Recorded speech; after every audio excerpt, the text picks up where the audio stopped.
Brought to you by TechnoSpark 20 series smartphones. कि गठबंधन का जो प्रत्याशी है वो तो सिर्फ भाजपा के लिए चुनाव लड़ता है, भाजपा की मदद करता है।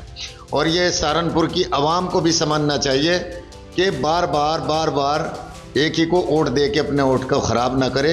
गठबंधन ने यहाँ वो गलत काम किया है, भाजपा का उन्होंने सहयोग किया है।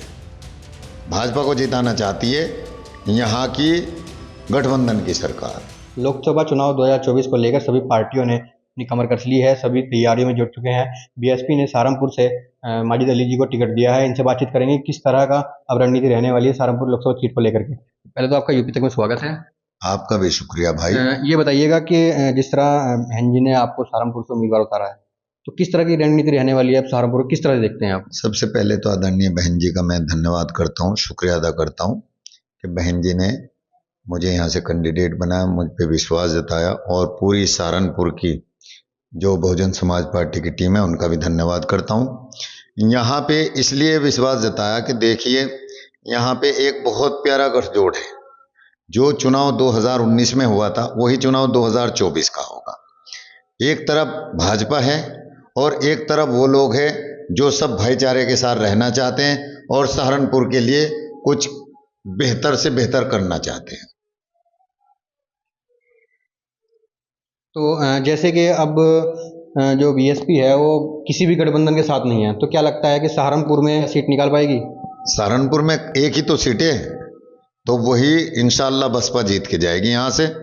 देखो कैराना में है तो वहाँ ठाकुर समाज को दिया, मुजफ्फरनगर में है तो वहाँ पाल प्रजापति को दिया, मेरठ में और समाज को दिया शायद गुज्जर को, और बिजनौर में है तो जाट को दिया। पूरा भाईचारा बना के टिकट दिए हैं बहुजन समाज पार्टी ने। और गठबंधन ने यहाँ वो गलत काम किया है, भाजपा का उन्होंने सहयोग किया है। भाजपा को जिताना चाहती है यहाँ की गठबंधन की सरकार। तो आपका कहना है कि जो इमरान मसूद हैं गठबंधन से इस बार प्रत्याशी हैं, तो कहीं ना कहीं बीजेपी को सपोर्ट कर रहे हैं? 100% बीजेपी को सपोर्ट करेगा। 2019 में जब ये देख चुके कि भाई यहाँ बसपा से ही कैंडिडेट जीत सकता है, क्योंकि बसपा का एक तरफ वोट है और एक तरफ हमारा सब वोट मिला के ही हम जीत सकते हैं। और गठबंधन का तो यहाँ वोट ही नहीं है। बताइए कौन है? यादव यहाँ नहीं है, ब्राह्मण यहाँ नहीं है, तो गठबंधन पे वोट यहाँ कहाँ से आया?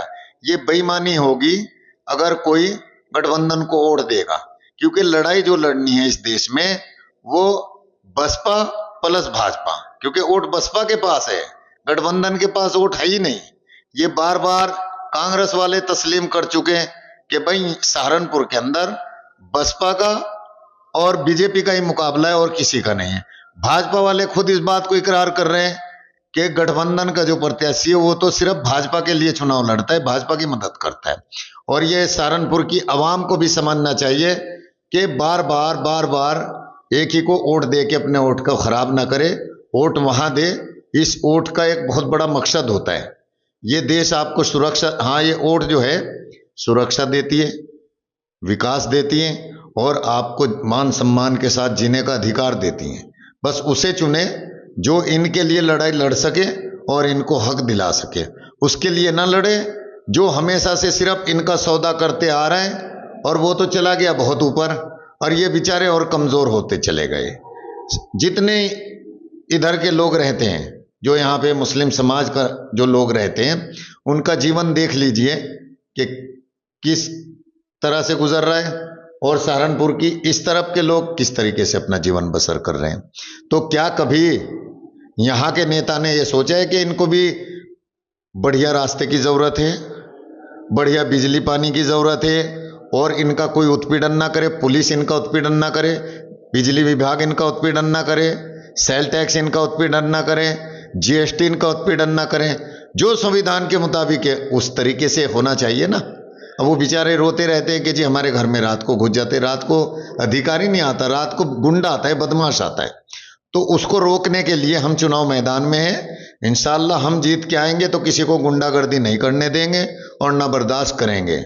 उसको उसी की भाषा में जवाब दिया जाएगा संविधान के मुताबिक, ताकि वो दोबारा किसी का उत्पीड़न ना कर सके, किसी को ना सता सके। अधिकारी का भी एक दायरा है, उस दायरे से अगर बाहर जाएगा तो हम उसको बिल्कुल बर्दाश्त नहीं कर सकते। तो आपका कहना है कि जो सहारनपुर की सीट है वो बीएसपी की निकलने वाली है? इंशाल्लाह बीएसपी ही निकालेगी यहाँ से सीट। और आपके ज़रिए भी मेरी सबसे सहारनपुर की आवाम से अपील है कि देखिए, हमने चेयरमैन रहते हुए सर्व समाज का काम किया है, सबको कभी ना उम्मीद नहीं किया। और लोकसभा लड़ रहे हैं तो जाएंगे संसद में, वहाँ भी सहारनपुर का हक मांगेंगे कि हमें इन चीज़ों की यहाँ रिक्वायरमेंट है। जैसे सरकारी हॉस्पिटल है, उसमें मशीनें नहीं है, तो वहाँ डिमांड करेंगे कि हमारे लोग जो चंडीगढ़ जाते हैं या दिल्ली जाते या कहीं और जाते, सहारनपुर की आवाम को कहीं बाहर ना जाना पड़े, उनको वो फैसिलिटी हॉस्पिटल में सहारनपुर के अंदर मिलनी चाहिए। क्यों? सहारनपुर को जब आप नंबर 1 सिटी बताते हो तो यहाँ की आवाम के लिए भी तो यहाँ फैसिलिटी नंबर 1 होनी चाहिए। या खाली बस कहने में नंबर 1 है, फैसिलिटी नंबर 1 ना हो। तो इंशाअल्लाह हम मिल के सब इकट्ठे होके सहारनपुर के लिए हर फैसिलिटी नंबर 1 करके दिखाएंगे। तो जैसे कि बीजेपी भी एक नारा लगा रही है कि अब की बार 400 पार, तो उसको लेकर क्या कहेंगे? उन्होंने तो पक्का पहले से ही बता रहे हैं कि इस बार तो 400 पार करनी ही है, तो क्या इसको लेकर क्या कहेंगे? भाई, उन्होंने मन में सोच लिया होगा कि भाई हम और हिंदू मुस्लिम करके चुनाव कराएंगे, तो शायद उनका ऐसा नजरिया हो। हम तो सबको भाईचारे के साथ, एक दूसरे के साथ प्यार मोहब्बत के साथ मिल के चलेंगे और प्यार मोहब्बत के साथ सबको इंसाफ दिलाएंगे। चाहे किसी भी समाज का मजलूम कमज़ोर आदमी हो, उसके लिए लड़ाई लड़ी जाएगी। किसी के साथ उत्पीड़न किसी का बर्दाश्त करेंगे ही नहीं। देखिए, यहाँ के हर भारत के नागरिक का हक अधिकार है कि उसका कोई उत्पीड़न ना करे। संविधान ने उसको वो हक अधिकार दिया है कि उसको कोई सताए ना। यहाँ पे वो नहीं हो रहा है। बस आपके ज़रिए मिल के सहारनपुर की आवाम को साथ लेके और बढ़िया से बढ़िया काम करेंगे सहारनपुर के लिए। तो ये थे हमारे साथ बीएसपी के जो कैंडिडेट चुने गए हैं, माजिद अली। इनका साफ तौर से कहना है कि जो इस बार सीट है जो उसे हम जीत के लेके जाएंगे, और जो बाकी यहाँ का जो इंडिया गठबंधन है वो कहीं ना कहीं बीजेपी को सपोर्ट करेगा। सहारनपुर से यूपी तक के लिए राहुल कुमार।